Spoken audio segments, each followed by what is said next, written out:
But if you don't overlay the real world interpretation, understand why the stock market views that business in the way it does, you've only got half the story. And it just makes it more difficult to make money.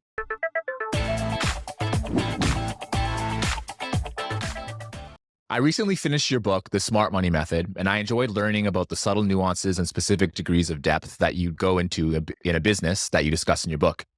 I really enjoyed learning about laterals, which you say is how all of your best investment ideas were created. Laterals are, quote, taking a stock idea or theme and apply it to a different stock, industry, or geography.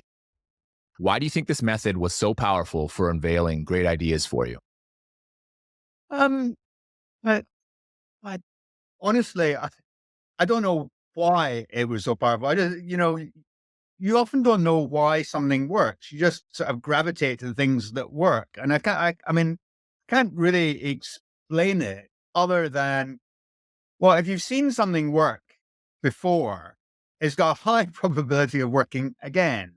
And I can't remember it's so long since I wrote the book, I haven't read it, but I think the one that I used in the book was the discounters, the supermarket discounters setting up in the UK, Aldi and Lidl, and they rolled out a huge increase in the number of stores. And obviously that put significant pressure on the incumbents. It was quite a cozy oligopoly up until that point. And then, so when they moved to Australia, you could predict with a high degree of confidence what would happen because these German discounters they're very effective. I believe that they've started to come into the East Coast now, and you've seen the playbook before. So I guess the reason why it's effective is it's harder to predict something that you've not seen before than something you have seen before. So that I guess that's the simple reason. But I wanted to ask you, why is my book not on your shelf? How do I get that product placement? Oh, it definitely is on my shelf somewhere. Where is Oh, don't it? worry. I, No, it is. I've only get it in that sort of top right corner. It's definitely up there. I promise you. So one thing that you just mentioned now that I liked and that I quoted was about geographies and moving from one geography to another geography. So how do you help with the analytical process of understanding when you think a product or a product market fit is right for one geography and right for another geography, even if let's say it's in a whole different continent and has a different culture and stuff like that? Well, I wouldn't necessarily be making that assumption. If it's worked somewhere else, then you're hopeful. But that isn't how I would necessarily classify how I'm looking at it. It wouldn't be the transfer of a product necessarily. It would be more like that theme, the discounting theme that was a disruptor in one geography, then moves to another geography, and that would be more. You could predict with a degree of confidence what the impact would be. I'd be less sure that you know Tesco opening up in California. I generally wouldn't think, oh, Tesco's successful in the UK, therefore it'll be successful in America, because I can't name a UK retailer that's gone to America and made any money. And sure enough, Tesco burned hundreds of millions trying to set up in the US because they thought they were the best food retailer in the world. Turned out that they were very good, but they couldn't compete in the US, which is, the most efficient, most competitive market for almost any product. So I'm not confident about the application of a product to a very different geography, unless it's something very simple. But when you go to China or you go to America, they're very, very different markets, and you can't place a great deal of reliance on that. And also, Carl, what you've always got to think about is what's in the price. So management have said, oh, we think we're going to go, we're going to this new market and we're going to do really, really well. And there's some anticipation of success. And you've got to be very careful with that. So another simple way that you outlined for finding great ideas was to follow the market. And by this, I mean looking at the market to see what is currently out of favor. The market often overreacts to things like earnings misses, negative guidance, litigation, decreased growth rates, departure of key executives, and increased leverage. But these events can also be very short term in nature and offer incredible buying opportunities to those who have some patience. How do you use this strategy on a business with limited knowledge of where the price value gap may close faster than you can finish your research? Well, you know, if you're trying to deploy a very large chunk of capital, I was partner head of research at two multi-billion-dollar hedge funds. And, you don't have that many positions. So when you're deploying capital, you're deploying it usually in quite significant size, particularly on the long side. And in order to do that, you need to be confident that where you, where you're going to deploy the capital, where it's going to work. And you can only generate that confidence by doing a lot of work. So you've got to spend a lot of time. It just, people in the stock market, they're always looking for quick wins. And quick wins are, I mean, I'm not saying there isn't such a thing as a quick win. I have made quick wins, but they've been very, very rare. And, usually it's been a long and painful grind to find an idea. So you don't have any guarantee that where you're doing a lot of work, the stock price won't move in the meantime. But ironically and paradoxically, in spite of the fact that it would take me quite a long time, we were usually too early. Because if you're thinking about, you know, if you and I are buying a stock, we can, wait for it to bottom, bounce a bit, and then buy it once the base is set in. If you're a large hedge fund, you've got to buy it on the way down, and you don't know where the bottom is. And usually, the bottom was way lower than what we thought. So, if anything, it was quite the reverse. Rather than being late, we were being early. But you might not buy on the first profits warning, but you might not wait for the third one. If you thought that there was a good longer term opportunity. I mean, typically, I wouldn't have gone and bought a stock that had had a profits warning, because the risk of it turning round, usually stocks that have profits warnings have a second, have a third. And I would only ever sort of start to get confidence once I'd seen, that there was some evidence that the thing was going to turn around. So that wouldn't be my sort of thing. I also, changes of management. People, and look, there's all sorts of ways to invest successfully. And I can only tell you what works for me. And I think this is an extraordinarily personal endeavor. I don't think people place enough emphasis on it. I mean, I had a cup of coffee with Anthony Bolton last week. Anthony Bolton, one of the world's best investors. And, he said that what I hadn't put in my book, which he thought was missing, is that you need to know yourself. And it's actually very true. I mean, I think understanding what you're good at and what you're not good at is actually very important. So, I start off the book by saying, my speciality was forecasting company profitability. And that's what I focused on. And that company profitability might be about to go down because Aldi and Lidl are about to enter the Australian market, or it might be about to go up because there was some pricing power hidden that the stock market hadn't perceived, or there was demand, in a different sector that was going to generate demand for this sector. But I wouldn't really get involved in sort of very obvious things, because I think, if it's very obvious, then there's usually a good reason behind it. I mean, funny enough, I'm writing my Substack for next Sunday about an idea that was presented at its own ideas competition. And it was one of these discount to some of the parts, a company with a lot of stakes in other companies. And I said, really, generally, I don't like these ideas because anybody can add up. Right. So, how could you have an edge with that? Although this particular one is so compelling, it's such a large discount. It's hard to see, you've got such a margin of safety, but it's very, very unusual to get that. And things that are obvious usually don't work. So I know you like to draw wisdom from contrary views when testing your thesis for an idea. You talk about how these are much harder to come across, like a bear report. So, for investors investing in more obscure or less followed businesses, what are the best ways to try and poke holes in your thesis when no bearish report exists? Well, go down the pub with your mates, tell them your idea, and watch them laugh at you and rip it apart. That's one way of doing it. I mean, I think it's very difficult to be completely solitary as an investor.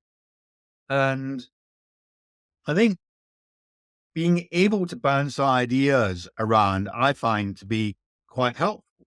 And so, at the hedge funds, um, we would discuss, it wouldn't be, you would come up with an idea and just put it in the portfolio. There would be quite a rigorous debate.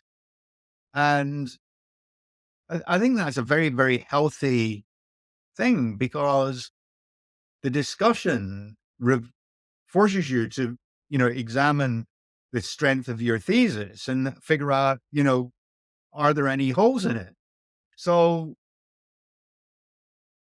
I mean, I was usually deploying a lot of capital. So by definition, it was in a large cap stock. And by definition, it would have a number of people looking at it. And there might have been, 25 buys, but there'll be one guy that had been a seller in the past, or there would always be somebody that was less enthusiastic. And so I would really spend my time, if I was looking at a long, I'd really spend my time trying to poke holes in my own argument. If you're looking at a small cap, it's clearly more difficult. And you, the only thing I think you can do really is to say, are there any sales of comparable companies? Maybe not in the same sector, but something with similar characteristics, and and and just to argue with your friends. I mean, I think that's. I mean, I was being slightly facetious, go down the pub, but actually, the debate down the pub can be quite helpful. And I was at an investment conference a couple of weeks ago, and the most interesting part of the investment conference is usually the chat in the bar. Love it. I know you've done a lot of work on a case study of Patisserie Valerie, a chain of cake-focused cafes. You had a really good point about the fact that it wasn't a particularly difficult fraud to identify. Your simple measure was to look at it, and you could instantly see that its margins were higher than that of Starbucks, for instance. So why does that matter? Because coffee is a high margin business, and there's simply no way that cakes that are consumed in store can compete with the margins that a business like Starbucks, who people can just take their drinks and go, would have. So one part of this case study I found particularly scary was the fact that the CEO, Luke Johnson, was unaware of the fraud and was never prosecuted. He also owned 37% of the business and had his equity wiped out. Investors looking for quality businesses might have been attracted to a business like this that had appeared to have some sort of competitive advantage. On top of looking at financial statements and comparisons to other businesses, what are the best ways for investors to limit the risk of fraud? Well, I mean, the Luke Johnson case is quite an interesting one. I mean, Luke actually lives around the corner from me, and at the time, our children were at the same school, and I was quite puzzled because I thought, he's a very smart guy. How's he not spotted this? And the week, I think it went bust on the Tuesday. And then the Friday morning, I was dropping my younger son off at school. And who should I bump into very early on? Obviously not wanting to see anybody, was Luke Johnson. And he couldn't speak. It's not every week that you lose 150 million quid. So, at the time, that would have been 200 and something million dollars. That's not a good week, right? Even if you're very rich. And he wasn't, he was rich, but that must have been one of his biggest holdings.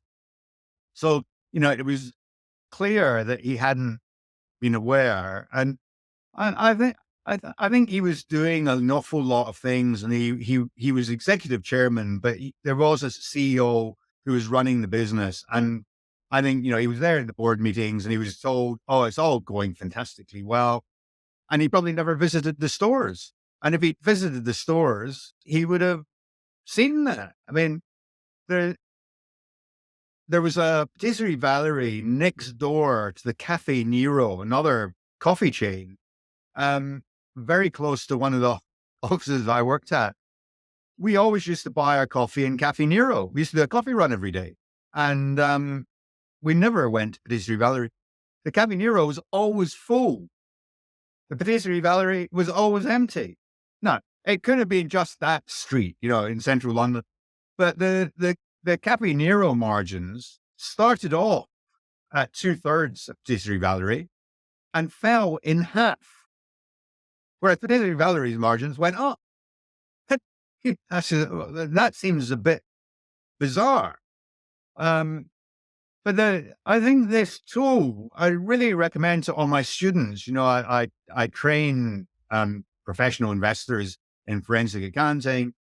I have an online school which allows you to learn about investing, about reading financial statements. And I'd say, look, the one really powerful tool is look at the margins versus the peers and understand why your company's margins are where they are relative to their peer group. And if you think, I really can't understand, how could making cakes where there's very labor intensive, there's a lot of material cost, there's a lot of wastage because they're full of cream and they go up. Coffee is the highest margin product you can get, just about. I mean, it's got a 75% gross margin if you include the cost of the electricity. I mean, it is well, the beans cost tuppence and the cappuccino costs $3.50. It's just a very, very profitable product. And if you're making a higher profit than selling coffee, then you're doing really, really well. And there must be some trick to it. And if you can't understand why the margins are where they are, then you probably shouldn't buy the stock. So looking at stock charts is not something that I find particularly interesting myself, but you gave a great quote by Stanley Druckenmiller on how it can be used to help improve abilities as an investor. He wrote up an investment paper to his research director who, after reading it, said, quote, "This is useless. What makes the stock go up and down?" That comment acted as a spur. Thereafter, I focused my analysis on seeking to identify the factors that were strongly correlated to a stock price's movement, as opposed to looking at all the fundamentals. Frankly, even today, many analysts still don't know what makes their particular stock goes up and down, unquote. I agree with you that I'm not sure it's necessary to completely ignore the fundamentals just to identify what makes a stock go up and down. But I am interested in whether you think this is a worthwhile exercise to add to a fundamentals-based investment process. Well, I mean, absolutely. I think, a lot of people write off technical analysts, so they're just drawing squiggles on charts. But then, the chart is the single encapsulates in one measure what the market thinks about the share. And, if you're trying to make money out of the difference between perception and reality, which is effectively what an investment analyst does, then you need to not only understand the reality, which analysts tend to be reasonably good at, but you also need to understand the perception. And you need to understand why the perception is wrong and what might change it.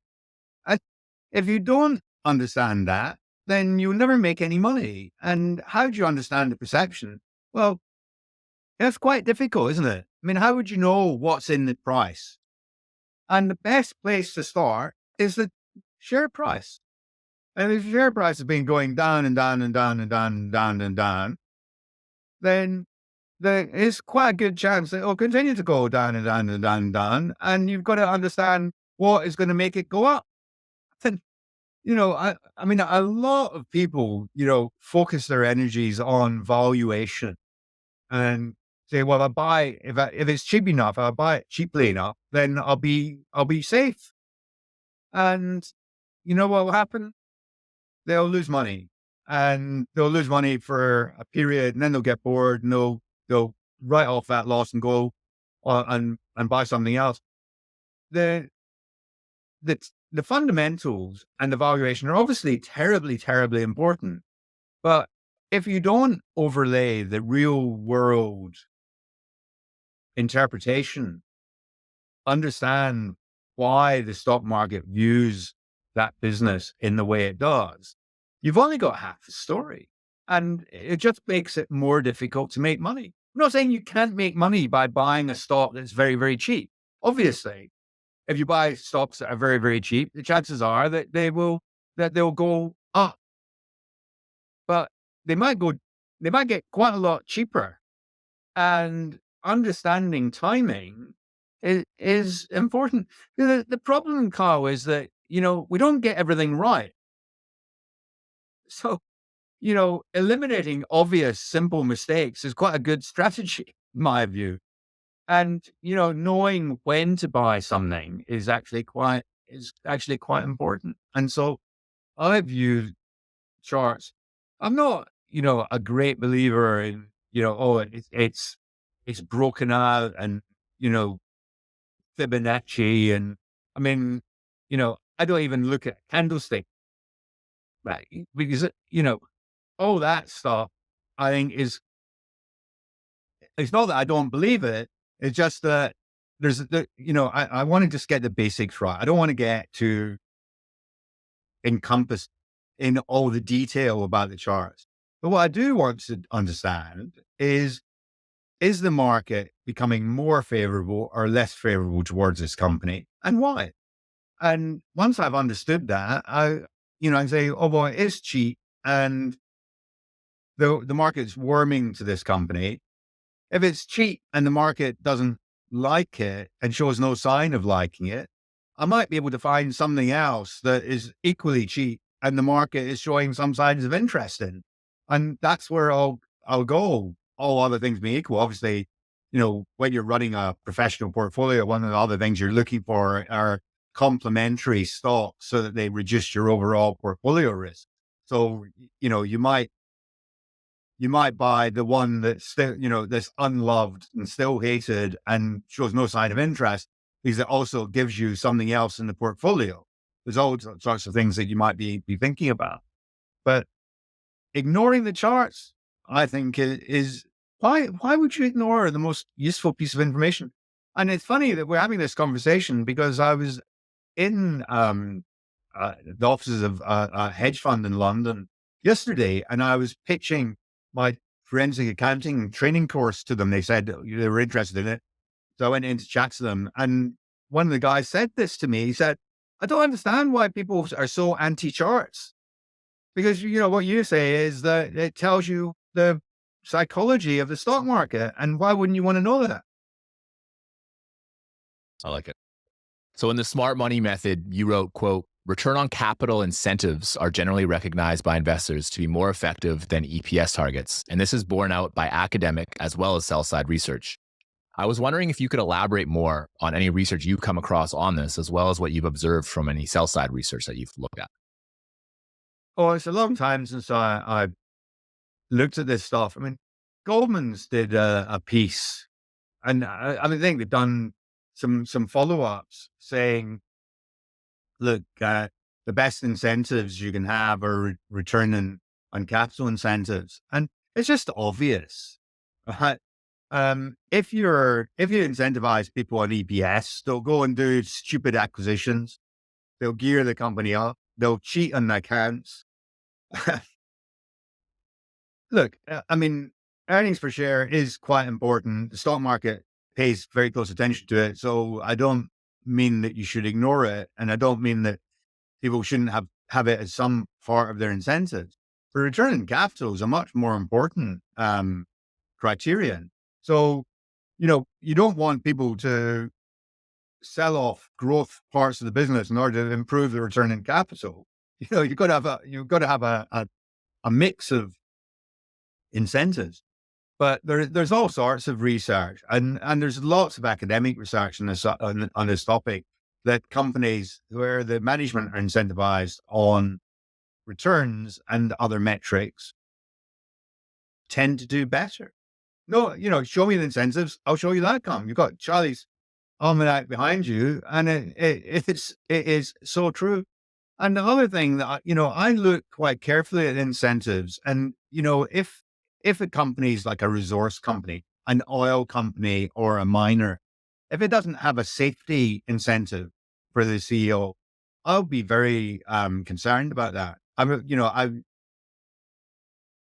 say I wouldn't buy it, but I'd be much more reluctant to buy a stock in those sorts of industries if the CEO isn't rewarded for ensuring his staff are safe, because it just seems to me a fundamental criterion of a good business that you would do that. And I, I mean, I actually did some research on this. I was quite staggered, because not every miner as the CEO is paid to not kill his staff. You would imagine that would be quite a good, quite a simple starting point.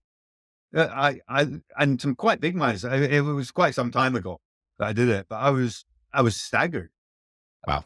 How do you get started with stock investing? I've put together a course to teach you everything I wish I knew when I first started investing in stocks.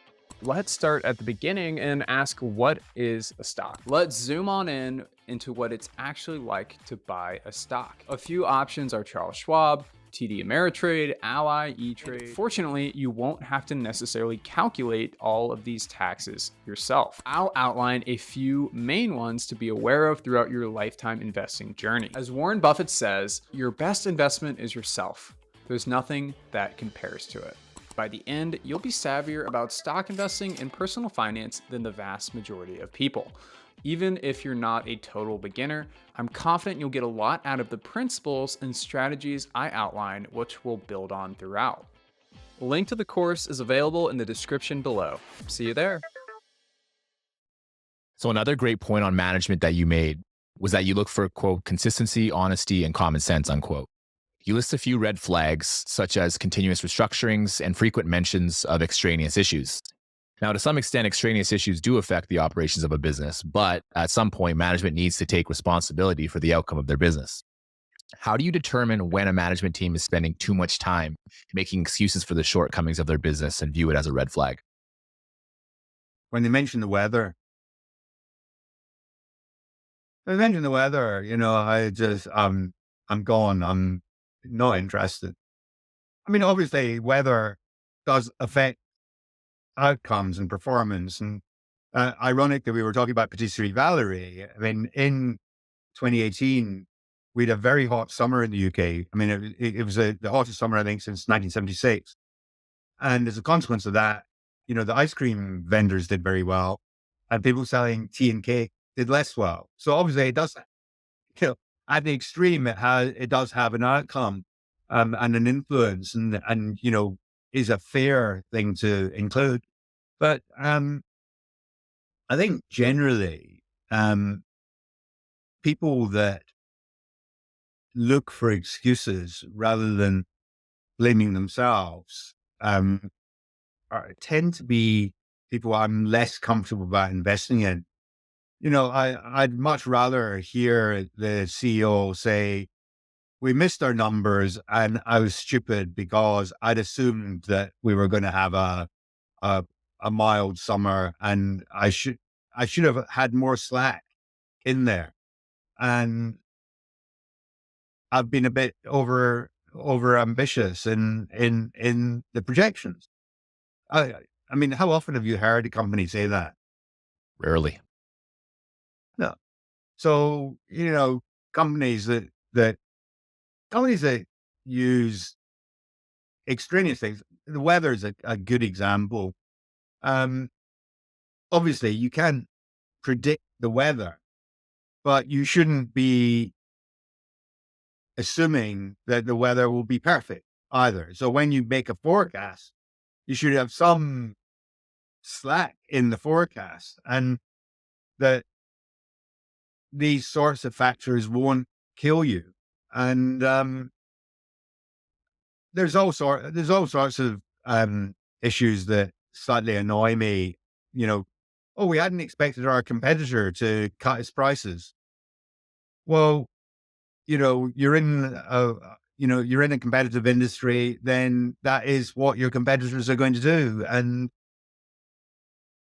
it's not, it's not easy when your competitors are cutting your prices to grow your profits. And that it can sometimes be a surprise, but often you hear management make not the same excuse quarter after quarter, but there'll be a different excuse. There'll be a new excuse every quarter. And I don't really have time for that sort of thing. I mean, it's different if if you're a long-term investor and you think, oh, well, 3 or 4 quarters of bad results aren't going to affect my long-term disposition towards a share. I mean, I completely sympathize with that. And I quite get that. But if you're, you know, doing special situations at a hedge fund, you get paid not to buy the stock that disappoints for 3 or 4 quarters in a row. You get paid to short that stock and buy something good that goes up.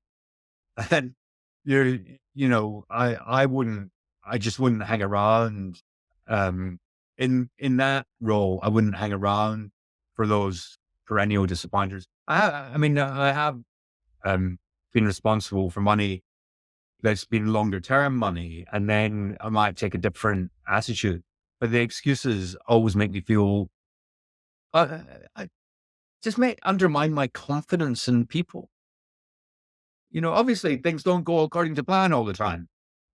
No, but the way you present that, I think is quite important. So you had a great sentence on debt that really spoke to me. Quote, if debt is quoted and trading at a discount, it is often a critical indicator of failing financial health, unquote. I recently spoke with Matthew Peterson, who discussed his experience with Horsehead Holdings. And he said if he'd only looked at the discount to the debt that the business was trading at, it would have helped him stay away from the business that ended up being a major dud.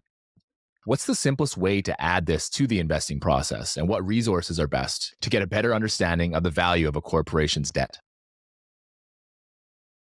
Well, I mean, I can't understand why anybody would buy a stock with quoted debt and not look at the value of it. I mean, why would you do that? Especially if it's got a lot of debt.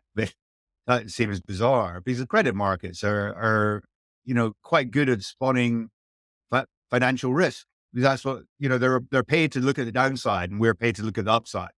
So I would always look at the value of the debt. I mean, I used to just do it on Bloomberg, but if you don't have Bloomberg, then there are ways you can do it, because you can go to a stockbroker and say you want to buy the credit and say how much, what's the share, what's the price, and this broker will have a Bloomberg terminal, be able to tell you.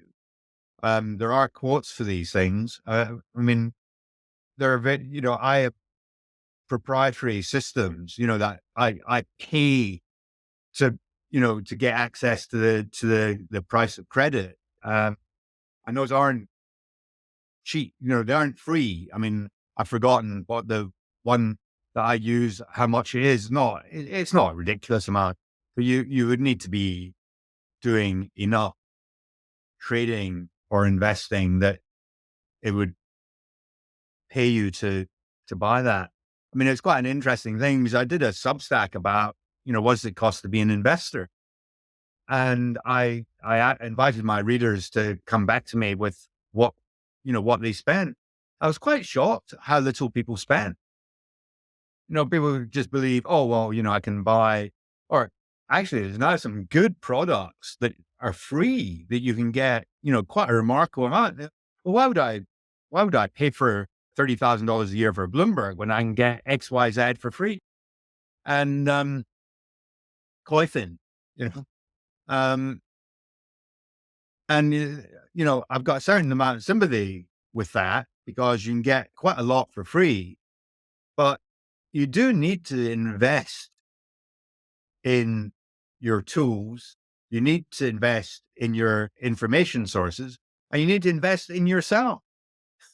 You can't be a competent, complete all round investor without, reading some books, without having good quality periodicals. I mean, I don't see how anybody could be an investor without reading the Financial Times and the Wall Street Journal and the Economist. I mean, if they can do it, well done to them. I've got no idea how they could possibly do that. So I like how you emphasize the importance of back of the envelope checks for valuations over more complicated models. I also prefer this method, although more complex models are important too. It seems like different investors do this math in different ways. Can you give an example of a business that you've analyzed using back of the envelope math and what specific numbers that you would look at? The problem with spreadsheets is that they look like the answer's right. And a friend of mine was working with a major international oil company, and at board level, and the board couldn't understand how the analysts came up with their forecasts. And so he got three of the top, so the II top three analysts on the oil majors, and asked them for their models of this company. And they then had somebody audit the models, and every single one had not one error, but multiple errors in the model. And you think, well, that's quite shocking. But I can't tell you how many times I've emailed an analyst at a bulge bracket firm and said, I don't understand how you get to this number.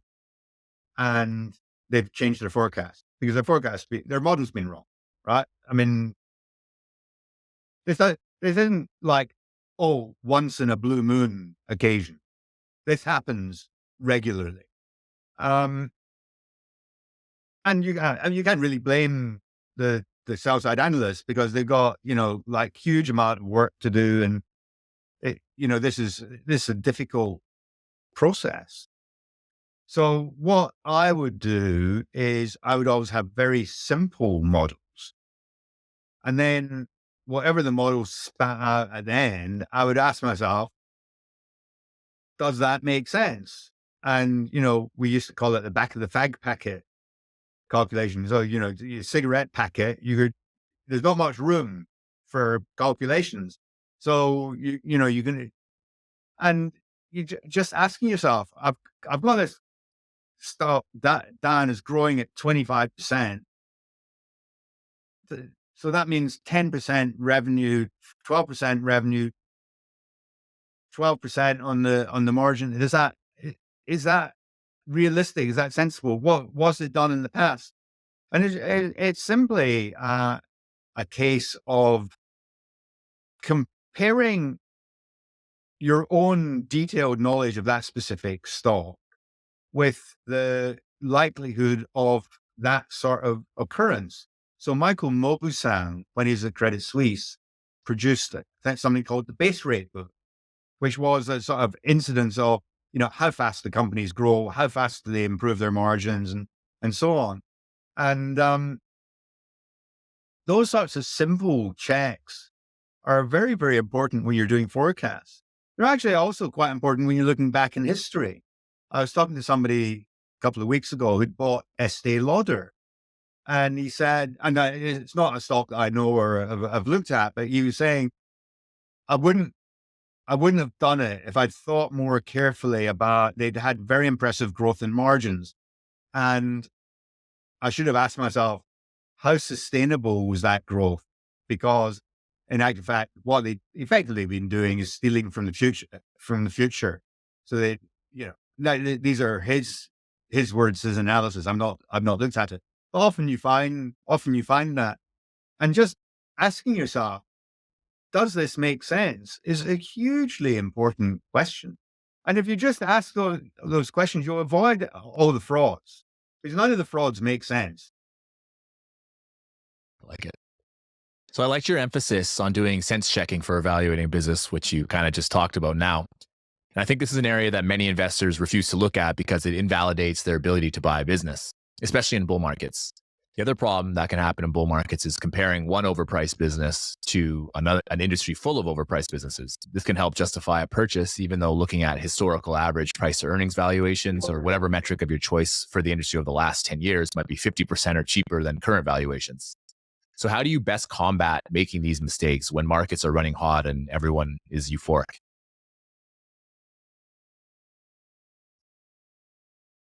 Well, I can't tell you how to combat making investing mistakes because, if I knew that, I would be rich, right? I mean, everybody makes investing mistakes. The best investors make mistakes because this is a very, very complicated endeavor. And, even Warren Buffett, the best investor in the world, I mean, he's made mistakes. He bought Tesco.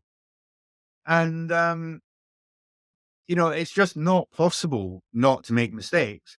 I think um, where I beat myself up is where I make the same mistake a second time or a third time. And then I get really annoyed with myself. I think, you, you, you've, you should have known because remember that last time there was a similar sort of situation. But, in overheated markets, people get excited, they get enthusiastic. And so the most important thing you can do to protect yourself against that is to start off with a valuation framework. And so, we teach that you should look at not only the valuation of the stock, but the valuation of the market. And there's a huge amount of garbage talked about, oh, it's timing the market, not timing the market. And I don't say that that's garbage because it obviously is a truism. It is timing the market, not timing the market. But if you just keep buying, irrespective of price level, you might do well over the very long term. So if you're 25 years old and you do that for 40 years, you might be okay. But if you keep doing it when you're 65 and you want to retire at 70, you'll lose your shirt. And, all these truisms are, I think, quite dangerous in a way because people quote what Buffett says out of context. And, if Warren Buffett were giving advice to a 75-year-old, a 55-year-old, and a 35-year-old, he wouldn't give the same advice. And what people fail to understand is you've got to think about your personal circumstances. I've got, uh, on my podcast, I interviewed a guy called Sebastian Lyon who runs Troy Asset Management in London. It's about a $10 billion firm. And he looks at the valuation of the stock market. And if it's very high, he holds more cash. And if it's very low, he owns more shares.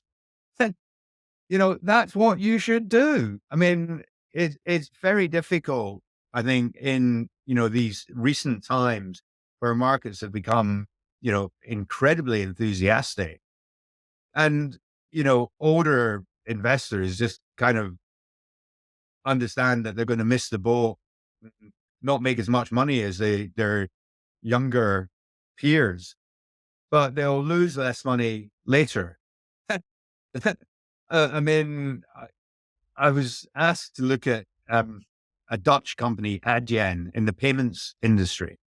And I mean, it was valued at $100 billion and it had $1.3 billion, 1.3 billion euros, pardon me, of sales. And, I said, okay, payments is quite a good industry and they seem to have quite a good position in it. What sales growth would they need to have for how long before I could, think about that as an investment? And the answer was 15 years at 40%. Now, I don't quite know what Amazon's compound growth has been over the last over the last 15 years. I doubt it's been 40%. Um, it's just like an almost unachievable sort of level. And when you see that happening, you've got to ask yourself, well, hang on a second. If this stock is at that level, what what about all the other stocks? Because if people are so enthusiastic about this, maybe they're being overly enthusiastic about other things. I mean, people are even in poor markets, people are always over enthusiastic about something. Um, but then when you get very, very clear signs of fraud, then you should just exercise a bit more caution. And that's the best discipline, I think, that I can recommend. I don't have any, there's no magic to investing. It's the same old thing every cycle. My friend Russell Napier, the famous financial historian, he started the Library of Mistakes. And the Library of Mistakes in Edinburgh it, if any of your listeners are in the UK or in Scotland, they definitely should go and visit the Library of Mistakes, because it's a brilliant institution. It's got, I think, 4,000 books and lots of interesting memorabilia, and even just to walk around and look at the posters on the wall of past frauds and so on. And just, keep your feet on the ground. You don't have to make the money tomorrow. You can make the money over the long haul. And I think, a lot of mistakes are made because people have a desire to get rich quickly. I know the motto of my courses is, I'll teach you how to get rich slowly. I don't know how to get rich quickly. Like it. So I think environmental, social, and governance is largely a buzzword used to generate interest in emerging and unproven business models. But you had a really interesting 3-question framework I think is actually useful. 1, does the company have a purpose? 2, will it improve people's lives? And 3, will it improve customers' lives? I think this is a great set of questions to ask to find out if a business is a true win-win-win for the good of the planet, the customers, and business. But finding a business opportunities like these are quite rare, but they do exist. How do you incorporate these questions into your investing process, if at all? Well, I'm not an ESG investor, and I'm quite, an ESG investor would be quite shocked looking at my portfolio today, because I've got energy and I've got mining and I've got dirty companies. And I think those dirty companies are going to do well. And, I want to save the planet. Don't get me wrong. Right? I'm passionate about that, but saving the planet and making money are two different things. And I think we should be devoting more attention to climate change. I think the ESG has been, it's been a bandwagon. The ESG made money because the tech stocks fitted ESG. So if you had an ESG fund, you were overweight tech, and so you did well. And then in 2022, tech fell and the ESG funds all fell, and everybody's like, oh, well, maybe it's the end of ESG. And coupled with that, there's been this sort of backlash, particularly in the US municipalities, where in Texas, they don't want you to own an ESG fund, because then the ESG fund won't be investing in oil, and that's not good for the local economy. And there's all sorts of political things come into it. But I think that, when I look at ESG, governance, I mean, that is table stakes. If you buy a company with bad governance, guess what's going to happen? They're going to steal from you, right? So buy companies that have good governance. I used to invest with crooks. One of the chapters in the book was about investing with crooks.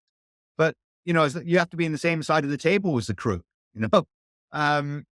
But so governance is table stakes. The S, I'm quite dubious about the S. I mean, I do understand the principles and the human capital, and people are the most important part of a business. But it's pretty obvious. You just need to look at the board and who's on the board. I mean, whether, you need to have a certain number of executives that are female, that is a very interesting debate. And, I think that you can have a company which has got a lot of women in senior roles, and a company which has fewer women in senior roles, and they can both be good companies and not necessarily discriminating in either way. And I think it's very difficult to spend too much time worrying about the S. And then the E, I want to save the planet, and I want to invest in companies that are conscious of their responsibilities, for one simple reason. I think that, the carbon price is going to go up a lot. And if you aren't paying attention to the carbon price, well, you're probably going to end up with a lower quality investment, because the carbon price will go up and you should be wary of your environmental obligations. But that doesn't mean to say I shouldn't buy Exxon or BP because we need oil. Yeah. I mean, I'd be very happy if we had more electric cars and that we were producing less pollution. And I think that's a very good thing. I don't happen to drive an electric car myself, but I think the electric technology is perfectly fine. But of course, you can't displace everything overnight. I mean, so, realistically, we have to provide the Exxons of this world with capital, because otherwise we won't have any oil and we won't be able to go anywhere because we can't get enough lithium to make I mean, the technological changes take time to work out. So I think ESG has been an overused epithet. I think it will disappear actually because there's such a backlash against it.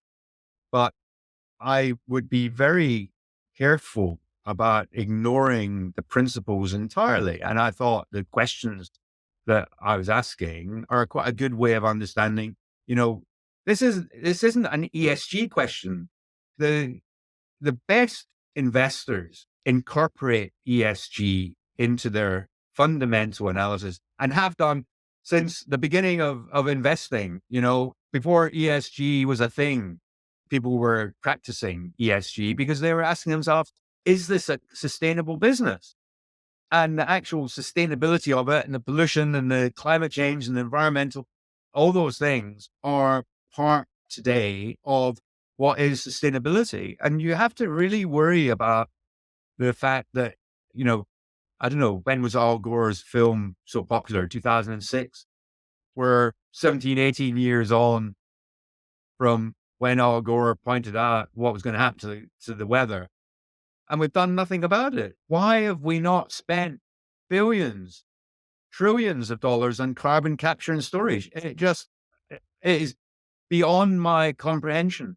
The government should have been forcing us to investigate. And the UK government, I mean, they had a competition 15 years ago to design a CCS scheme. Never been implemented. I mean, just pathetic. So I really enjoyed reading about your history in the investing industry when you first started in one of your recent Substack articles. You discussed how you couldn't sleep, because of a buy note that you published. You were fearful you'd be wrong and you wouldn't make a positive impression.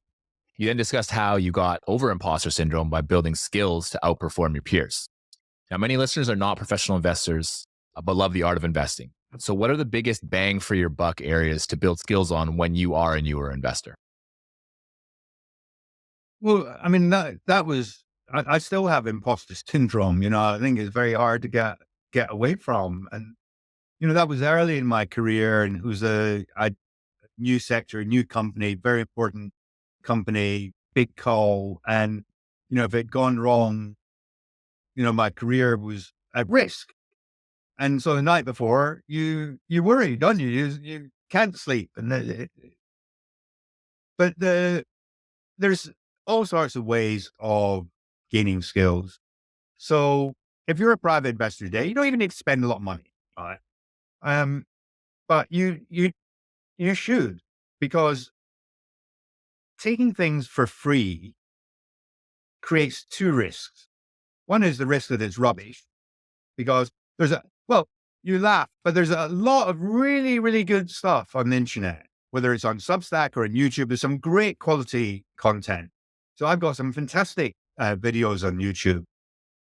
But if you have not heard of me and you just arrive at my YouTube channel, you get no idea whether I know what I'm talking about or not.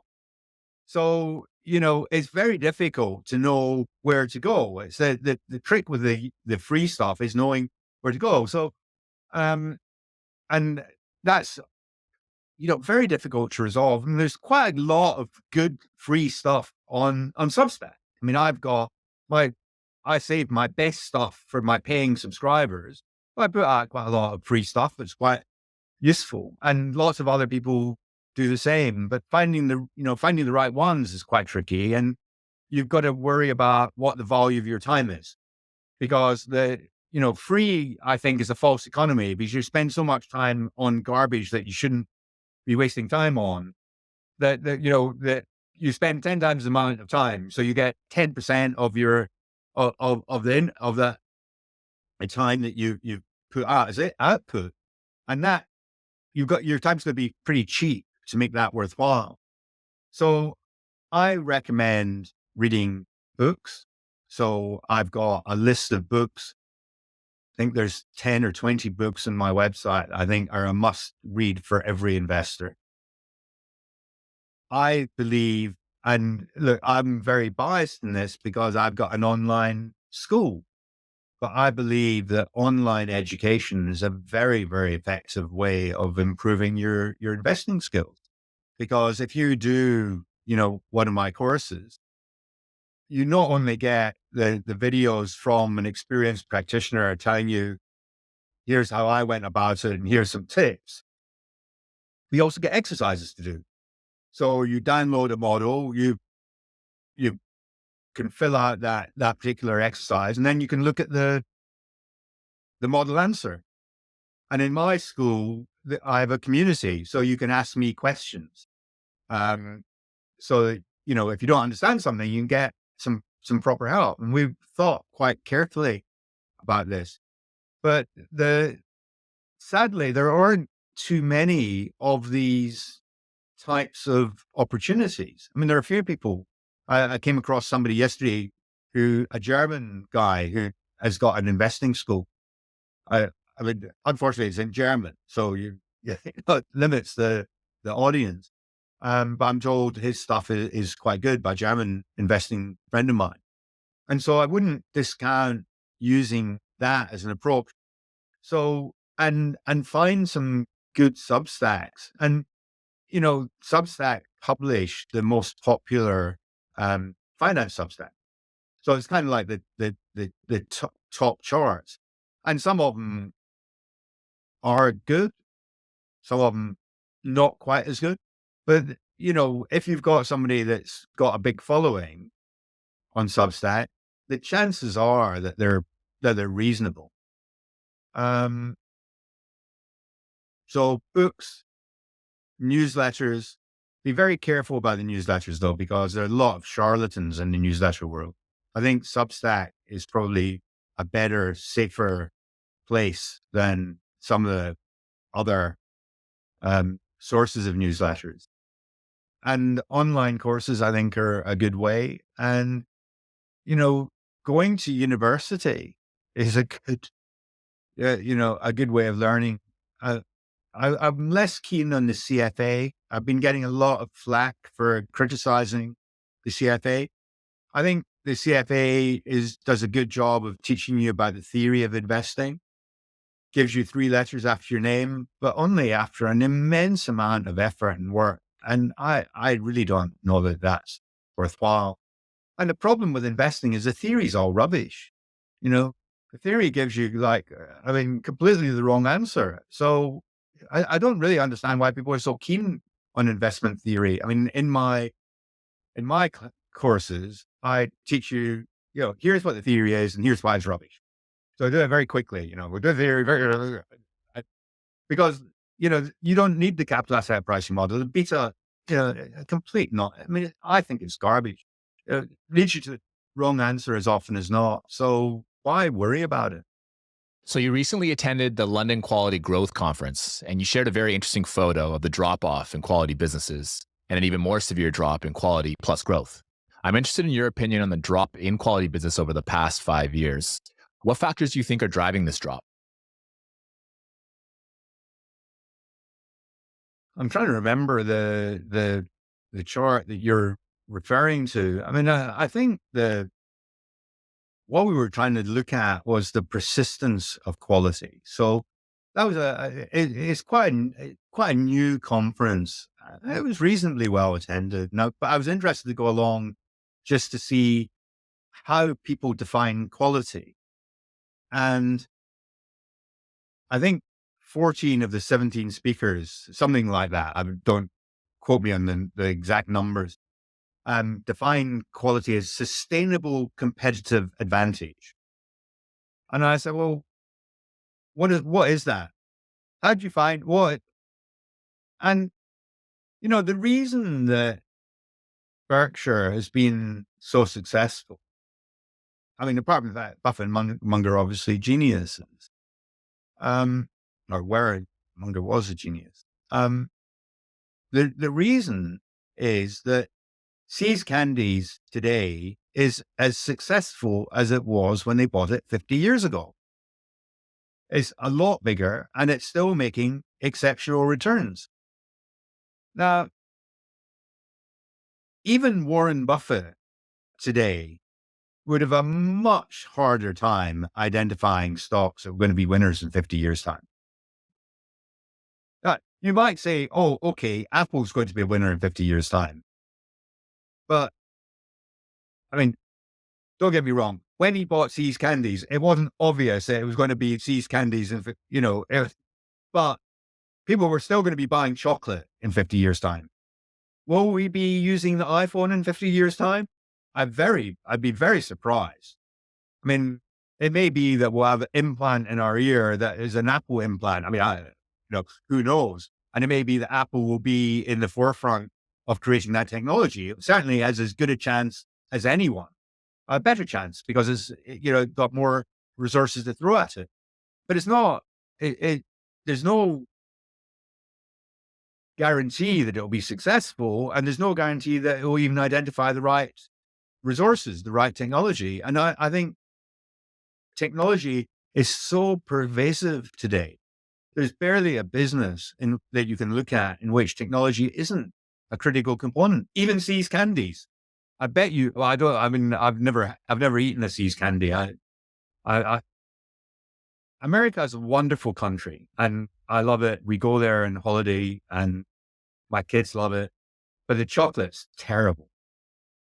It really is. I mean, chocolate doesn't hold I mean, it's not nearly as good as chocolate in Europe. You're probably going to get all sorts. Don't invite that anti-American guy on, but anybody that knows chocolate, and I'm a great chocolate fan, knows that if you want chocolate, you go to Belgium, not to the United States. But even See's Candies, I bet you can, we'll have a website and you can order it online. And, there's a technological aspect to every business today. And I think that makes the idea of a sustainable competitive advantage a much more ephemeral thing. It's much harder to get your hands around. And I'd love to hear Buffett being interviewed about that. I'd love to hear what his perception is. And as a consequence of that, I think the sustainability of competitive advantages is probably eroding. And that's kind of what the research that we looked at told you, was that although companies that have high returns on capital, there tends to be persistent, the duration of the persistence from here, I would question. Obviously, looking back is easier. But the problem you've got is it's very easy today to look back and say Amazon's a great company or Google's a great company or whatever. But at the time, we didn't know how good Amazon was going to be or how good Google was going to be, or Facebook, Meta, whatever they call themselves this week. I mean, Facebook came to the stock market in 2012 and I refused to invest in it because I just said, well, I don't know what it's going to be able to do on mobile. I don't know anybody that is, spending more time on Facebook. Kids don't want to go on it. I don't see what its moat is. And I didn't buy it I bought it when it had the very controversial setback where the Cambridge Analytica affair, where the stock collapsed. And then I understood that it could do mobile and that kids didn't like it, but older people did. And that I saw that, my own business used it to advertise and that it was quite cheap and quite effective. And I thought, oh, actually, it's a better business than I thought. And I then was given the opportunity to buy it. But I wouldn't have done so otherwise. Um, I just think that um, sustainable competitive advantage is easier said than analyzed and delivered. And I've got great admiration for people that are excellent at the qualitative aspects of investing, understanding the sustainability of an advantage. I'm a numbers guy. And so I tend to look at things through a financial data lens, and the sustainability of the advantage. Is, you can look back and see, have the returns been very high in the past? And if they have been, you tend to pay a very high price unless you get like those temporary setbacks. And understanding a business that's still developing a sustainable competitive advantage that will be there in 5 or 10 years' time, I don't think is one of my particular strengths. And I don't know how you do that except from your own experience as a customer. So you say, oh, well, I bought that because it's that product miles better than its competition. But then, you know, if you look at, so take an unquoted company as an example, Dyson, the UK technology manufacturer, makes vacuum cleaners and hair dryers and all the rest of it. You pay a high price for a Dyson product. Will they be able to maintain that price differential in 10 years' time? Will they be able to keep the same technological lead? These are very difficult questions to answer, and I don't have any real magic solution for that. I think in owning quality businesses is obviously something we all aspire to, and personal experience I think is an amazing help in that. I did a competition for my Substack readers. They I did like a mini course, which was like $10, and there were three things that you had to watch, and then you had to create examples from your own experience. So it was about how do you find good stock ideas. I should do that again because there'd probably be more interest in it. And I said the winner got a free course, and the winner was a lady in the UK, and she had taken some brilliant examples from her personal experience. And she said, "Oh, I tried to buy this product, and I found, you know, this one did this, and this one did that, and this one was by far the winner because it wasn't that much more expensive. It was much better quality, and she really understood the product, and she really understood why the company could have higher margins than its peer group, and and she explained why the valuation was competitive because they would continue to make higher returns." And that's what I kind of look for. And she did it brilliantly. Stephen, I appreciate you so much for joining me today. Before we say goodbye, where can the audience connect with you and learn more about your book and your course?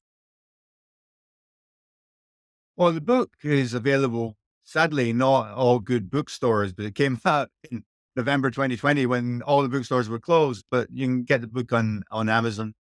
The book's called The Smart Money Method by Stephen Clapham. The best place to see what I do is behindthebalancesheet.com.